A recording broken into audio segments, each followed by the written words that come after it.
Now, the benefits that come from such a change are innumerable.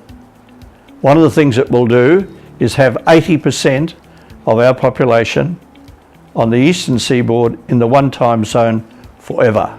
That figure of 80% increases to 88% in the summer months, or the period between October and April, when South Australia advances their clocks by 60 minutes. So now we've got 88% of the nation all in the one time zone.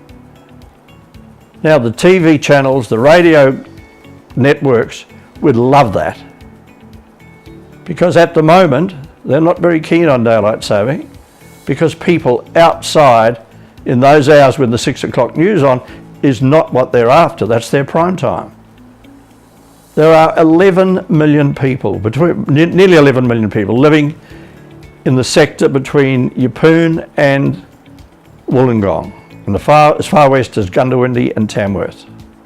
They are not at the moment in any Australian time zone, and moving the clocks forward by 60 minutes for 6 months of the year doesn't help. The RTI fixes that problem forever. Why should they be disenfranchised? Airline schedules. Costs. It's costing about 2,500 businesses in Queensland $5 billion a year when the clocks are out of sync. That's what I want to do, fix that problem.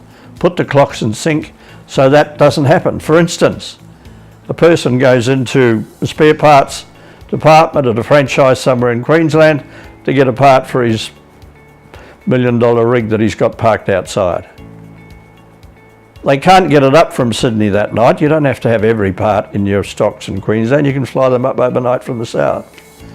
But he can't get that part until late tomorrow. This has been going on since 1971. Now let's have a look at this from a personal point of view. What are the benefits to we citizens of Australia? Forget about the business people just for a moment. Let's talk about lifestyle.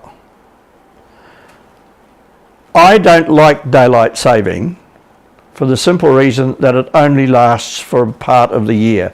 The problem with shifting the clocks every 6 months is very much a problem, even though we've been doing it for the last 40 odd years.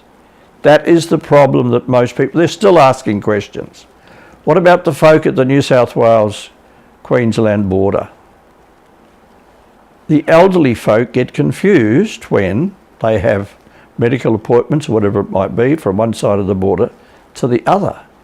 Why in 2019 do we have to be living in that status? It's only half an hour.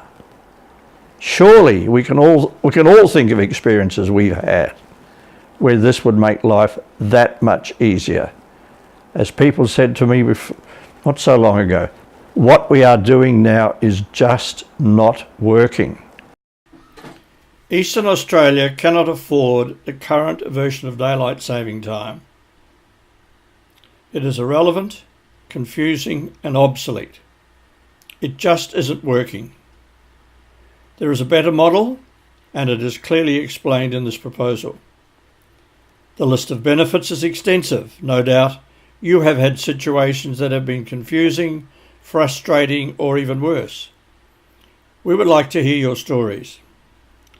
Please visit our website and tell us the benefits that would accrue to you or your business if clocks on the East Coast were advanced by 30 minutes permanently. This campaign deserves your support. Our solution will work.